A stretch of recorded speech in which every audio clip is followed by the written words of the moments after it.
여기 여러분들 1절 말씀을 보시면 모든 복과 저주가 내게 임한다 이런 내용이 나옵니다.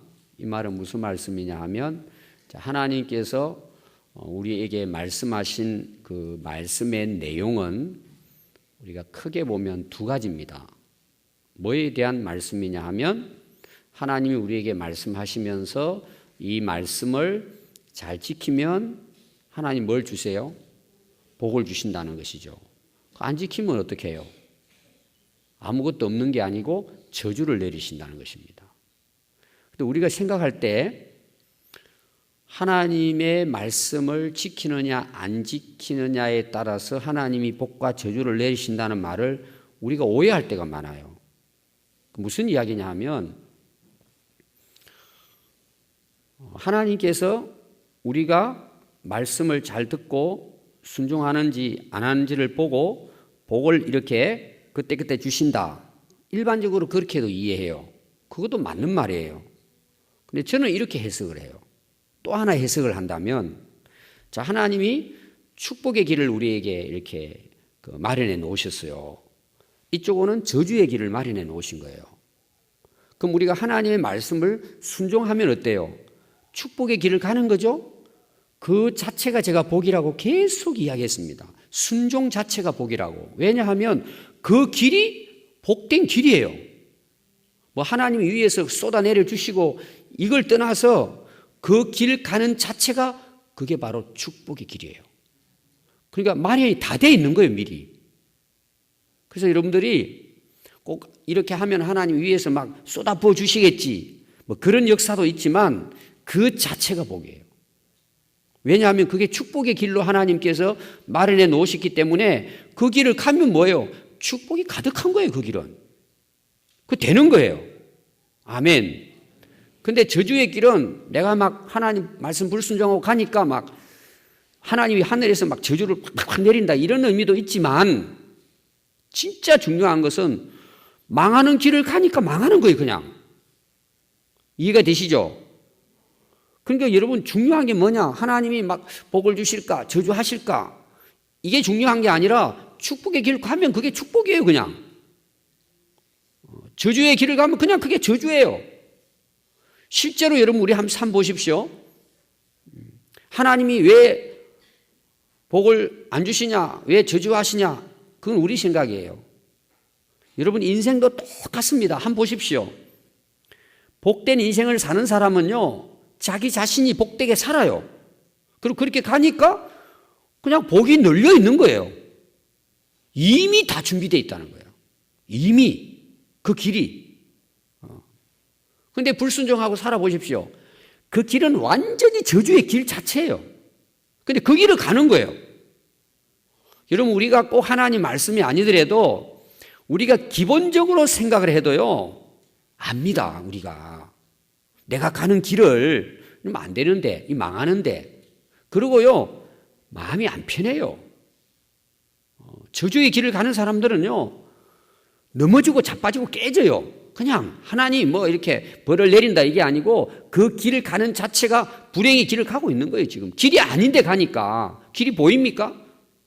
안 되는 거예요. 아니, 절벽을 뛰어넘는데 여러분 사고 나죠. 그래서 오늘 여러분들에게 저는 이 말씀을 꼭 기억했으면 좋겠어요. 그래서 우리 길에는 뭐예요? 두 길이 딱 있는 거예요. 복과 저주의 길이 있는 거예요. 근데 오늘 이 말씀은 우리가 앞에 나오는 내용하고 어떤 연결이 있느냐 하면 대부분 사람들이 하나님이 우리에게 말씀을 해주시고 이 말씀대로 살면 너희들 복된 인생을 산다. 그러면 사람들이 그 길을 잘 가요? 안 가요? 잘 안 갑니다. 어리석게도 사람들은 저주의 길을 갑니다. 불순종. 그 불순종 그러니까 뭐 특별한 거 생각할지 몰라도 제가 쉽게 표현하면 하나님 뜻, 하나님 말씀대로 안 살고 내 생각, 내 고집대로 사는 것 자체예요. 그렇게 사는 거예요, 그냥. 아무리 하나님 말씀해도 그냥 자기 하고 싶은 대로 사는 거예요. 그냥 제가 자기 생각나는 대로. 제가 지금 성경대 하면서 이 말씀을 계속 강조합니다. 죄가 뭐냐? 내 생각대로 사는 거예요. 꼭 우리가 막 사회적으로 윤리적으로 나쁜 짓 한다 이런 것보다도 내 생각대로 내 뜻대로 내 고집대로 사는 자체가 범죄 행위예요. 하나님 앞에서. 그게 여러분 잘 되겠습니까? 절대 안 됩니다. 근데 오늘 내용은 뭘 전제하고 2절부터 주시는 말씀이냐? 너희들 마음대로 너희 뜻대로 네 하고 싶은 대로 고집대로 살아갔을 때 뭐예요? 망했다는 거예요. 저주를 받았다는 것입니다. 그러면 여기에서 우리 인생 끝나느냐? 오늘 말씀은 그게 아니고 너희들이 그런 저주의 길을 가면서 너희들의 인생이 안 되고 넘어지고 자빠지고 깨지고 망했을 때 어떻게 해야 되냐 이런 내용이 사실상은 그런 저주가 너희들에게 임했을 때 어떻게 해야 되느냐. 여러분 저주받으면 이스라엘 백성들이 꼭 어때요? 이방 나라에 붙들려 갑니다. 남의 나라 끌려가가지고 종이 됩니다. 노예 생활을 합니다. 그 중에 하나가 이제 이스라엘 백성들의 삶을 보면 바벨론의 포로로 끌려가고 아수르 포로로 끌려가고 그냥 나라 잃어버리고 이제 헤매죠. 그때 어떻게 할 것이냐는 거예요. 그때. 자, 1절은 뒷부분에 보시면 이 일이 마음에서 기억나거든. 그럼 뭐가 기억나요? 마음에서. 하나님의 말씀이 기억난다는 것입니다. 하나님 말씀이. 아, 우리가 말씀대로 안 살았구나. 이걸 깨닫는다는 의미입니다. 원래 뜻은 깨닫는다 이런 내용이에요. 하나님이 우리에게 명령하신 율법을 깨달았을 때 뭐예요? 아, 이거 내가 잘못 살아왔구나. 이걸 깨닫게 되는 거죠. 여기 기억난다는 말은 스스로 하나님의 말씀이 기억나서 깨닫는다 이런 내용이에요. 우리 이제 아이들도요, 어릴 때 이제 부모님이 참 훌륭한 부모님 밑에서 자란 아이들은요, 내 마음대로 내 생각대로 살아요. 근데 뭐가 생각이 나느냐? 어릴 때 부모님이 가르쳐 주신 하나님 말씀이 기억이 나는 거예요. 생각이 나는 거예요. 굉장히 중요해요. 어릴 때는. 아이들이 잘 모르고 뭐 그냥 말씀을 읽고 듣지만 이게 다 나중에 기억이 나는 거예요. 나중에. 그러니까 어릴 때 부모님들이 아이들에게 말씀을 계속해서 말씀을 가르치면요, 애들이 좀 자기 마음대로 고집대로 살다가도 나중에 안 되잖아요. 실패하잖아요. 그때 그 말씀이 생각나는 거예요. 어머님의 무릎 위에서 말씀을 듣던 것이 생각이 나는 거예요. 기억이 나는 거예요. 그럼 어떻게 해요? 돌아오는 거예요. 반드시 돌아와요. 말씀을 기억하고 말씀이 마음에 새겨진 자녀들은 실패하고 좌절하고 힘들고 어려우면 반드시 그 말씀이 기억나서 돌아옵니다. 굉장히 중요합니다. 그래서 제가 이제 마무리 결론에 이 말씀을 드리려고 합니다. 두 번째 내용은 뭐냐? 그럼 오늘 말씀은 자, 기억나면 어때요? 깨달았다는 내용이거든? 그럼 깨달으면 어떻게 해야 돼요? 돌아오라는 거예요. 어떻게 보면 오늘 핵심의 말씀은 돌아오라는 것입니다. 따라해 보겠습니다. 돌아오라. 네. 2절 말씀에 보면 너와 내 자손이 내 하나님 여호와께로 돌아와 이렇게 나와요. 오늘 돌아온다는 말씀이 몇 군데 나오고 있습니다. 8절도 보면은요, 너는 돌아와 다시 여호와의 말씀을 청종하고 돌아와. 우리 찬송가도 있습니다. 돌아와. 누구에게 돌아오는 것입니까? 하나님께 돌아오는 거죠. 하나님께 돌아오는 거예요. 마음이 말씀이 깨달아지고 아, 내가 잘못됐구나. 이게 이제 기억이 나면 두 번째 해야 될 일이 뭐냐? 돌아오라는 거예요. 누구에게 돌아온다고요? 하나님께 돌아오라는 것입니다.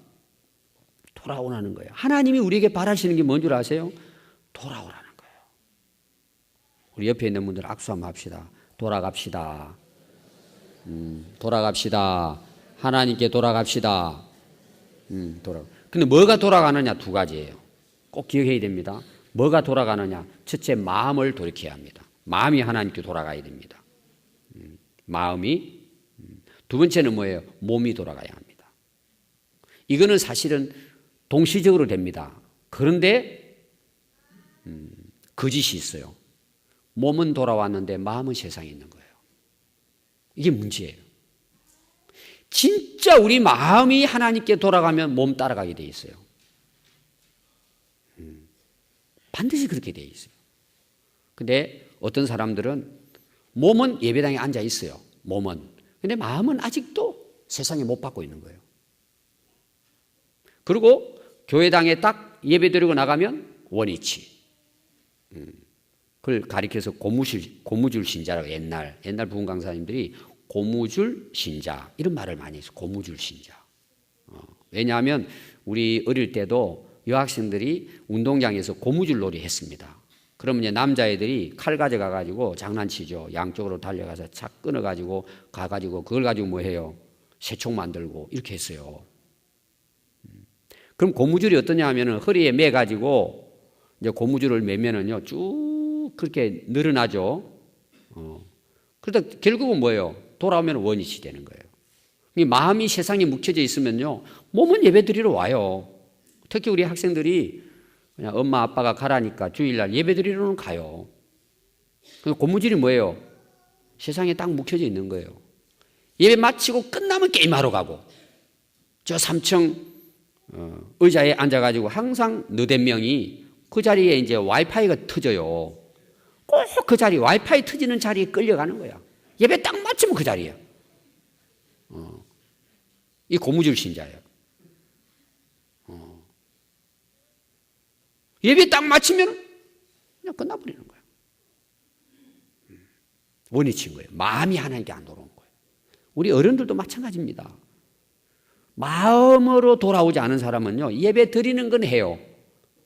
예배 드리면서도 마음은 어디 가 있어요? 세상에 다 가 있어요. 다 끝나고 나서 놀러 갈 거 생각하고 막 그러다가 한 10분 전에 도망가 버리고 전부 다 고무줄 신자예요. 마음이 안 돌아온 거예요. 마음이 할례를 안 받은 거예요. 마음이 회개하지 않은 거예요.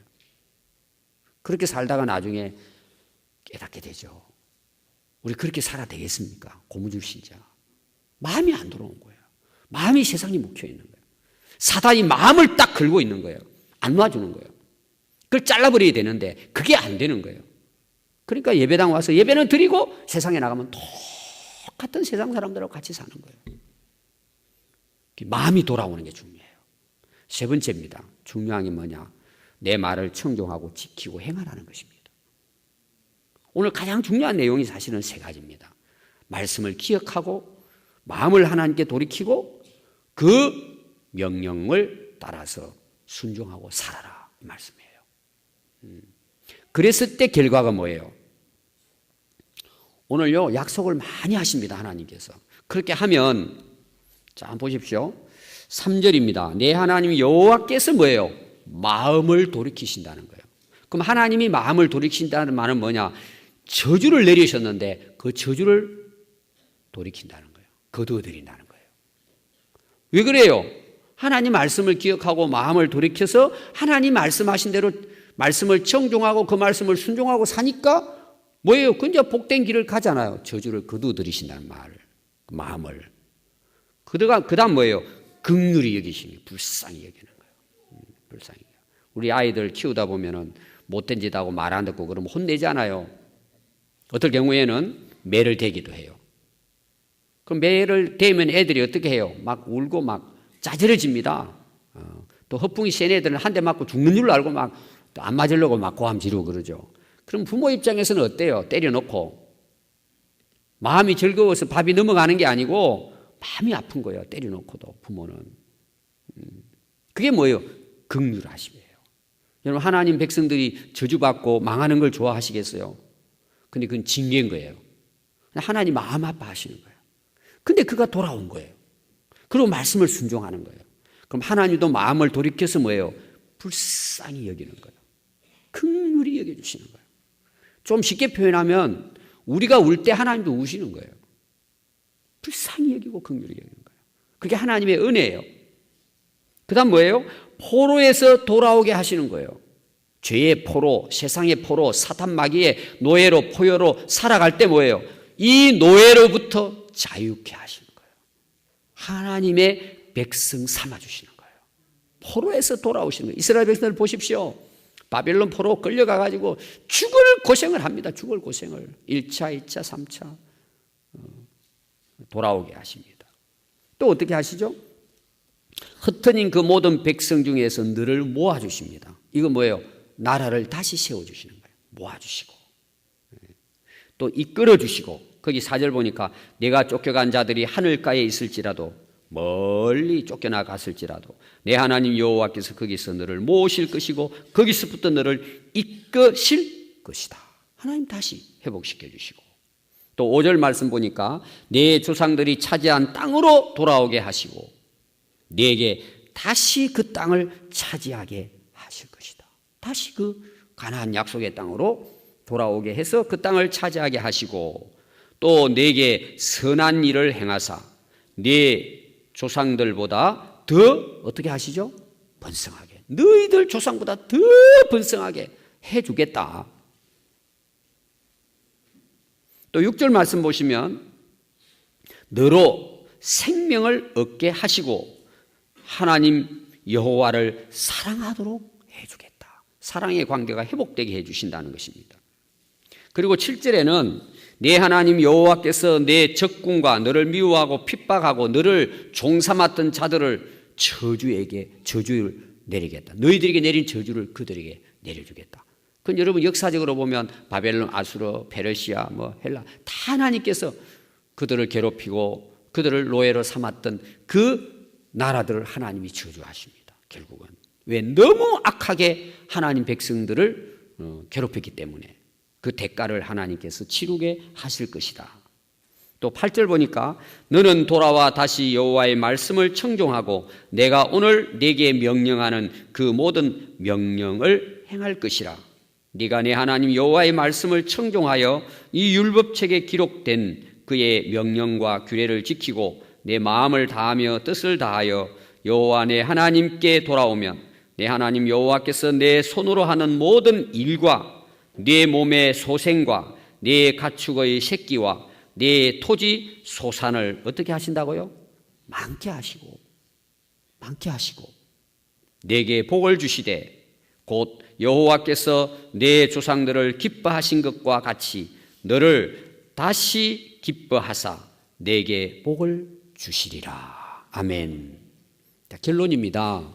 우리가 되게 그 잘못된 일 하고 참 고생하고 망하고 난 다음에 회개하고 돌아와서 회복하는 것도 은혜죠. 그래서 오늘 내용은 사실 회개에 대한 내용이거든요. 회개는 3가지를 가리켜요. 첫 번째 뭔 줄 아세요? 하나님의 말씀이 기억나는 거예요. 이 말은 뭐냐? 하나님의 말씀을 통해서 내가 왜 잘못했다는 걸 아는 거예요. 스스로 깨닫는 것 말이에요. 자기 죄를 깨달아야죠. 여러분, 회개는 입만 가지고 되는 게 아니에요. 철저하게 인정해야 돼, 그 죄를. 아, 하나님 말씀 앞에 내가 불순종했구나. 이게 여러분 첫 번째 회개의 단계입니다. 이거 안 되는 것은 다 가짜입니다, 회개가. 아니, 내가 잘못한 걸 인정하지 않는데 여러분 그게 회개라고 할 수 있습니까? 절대 용서받을 수 없습니다. 두 번째가 뭐예요? 마음을 돌이키는 거예요. 돌아오는 거예요, 회개는. 하나님께 돌아오는 거예요.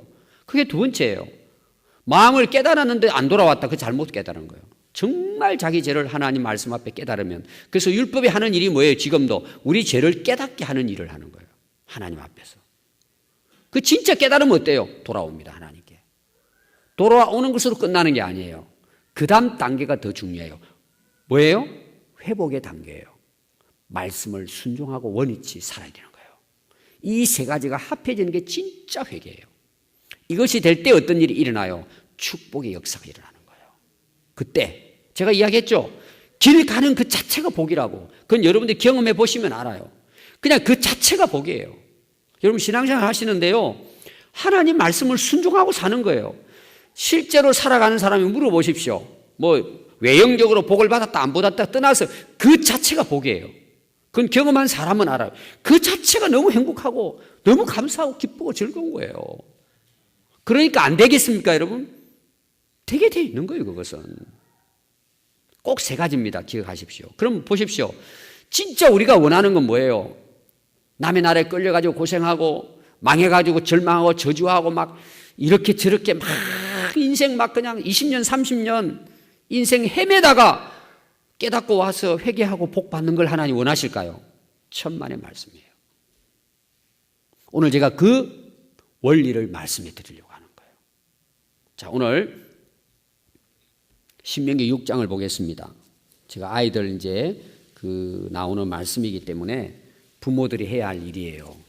평생을 곁길로 안 가고 얻어터져서 회개할 필요 없는 인생을 이미 하나님은 이스라엘 백성들에게 말씀했습니다. 6장입니다. 6장. 신명기 6장 1절부터 다 내용을 다 보면 좋겠지만 제가 간략하게 말씀을 보겠습니다. 이는 곧 너희 하나님 여호와께서 너희에게 가르치라고 명하신 명령과 규례와 법도라. 너희가 건너가서 차지할 그 땅에서 그렇게 행해라. 2절 보니까요. 곧 너와 너 부모 자신과 내 아들과 내 손자들이 평생에 내 하나님 여호와를 경외하며 내가 너희에게 명한 그 모든 규례와 명령을 지키게 하기 위함이라. 3절 이스라엘아 듣고 삼가 그것을 행하라. 그리하면 내가 복을 받고 번성하게 되고. 그럼 어떻게 가르쳐야 되겠는가? 이스라엘아 들으라.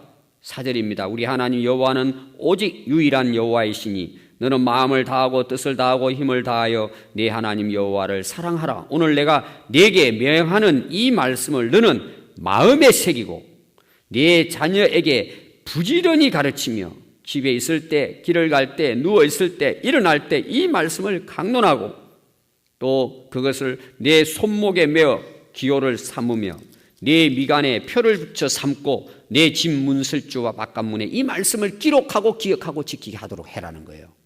그럼 어때요? 자녀들이 그 말씀 사니까 평생 복된 인생을 사는 것입니다. 그렇게 살 때 어떤 일이 일어나느냐? 시편 1편을 보겠습니다. 시편 1편 1절, 시편 1편 1절부터 3절. 복 있는 사람은 악인들의 꾀를 따르지 아니하며 죄인들의 길에 서지 아니하며 오만한 자의 자리에 앉지 아니하고 오직 여호와의 율법을 즐거워하여 그의 율법을 주야로 묵상하는도다. 그는 시냇가에 심은 나무가 철을 따라 열매를 맺으며 그 잎사귀가 마르지 아니함 같으니 그가 하는 모든 일이 다 형통하리로다. 아멘. 말씀 묵상이에요. 기억하는 거예요. 새기고 그 말씀 생각하고 묵상하고 살아가면은 여러분 악한 길에 서지 않아요. 저주의 길에 서지 않아요. 꼭 뭐가 같느냐? 여호와의 율법을 주야로 묵상하는 자는 시냇가에 심은 나무처럼 철을 따라 열매를 맺고 하는 모든 일이 형통한 거예요. 저는 오늘 이 새벽에 나온 우리 아이들 모든 일이 형통하는 그런 하나님의 복이 임하기를 바랍니다. 그 우리 부모들이 해야 될 일이에요. 그럼 넘어질 것도 없어요. 실수할 것도 없어요. 그런 축복이 우리 자녀들뿐만 아니라 우리 평안교회 오늘 이 말씀을 듣는 여러분들의 모든 삶이 이런 하나님의 복된 인생을 살아갈 수 있기를 바랍니다. 기도하겠습니다.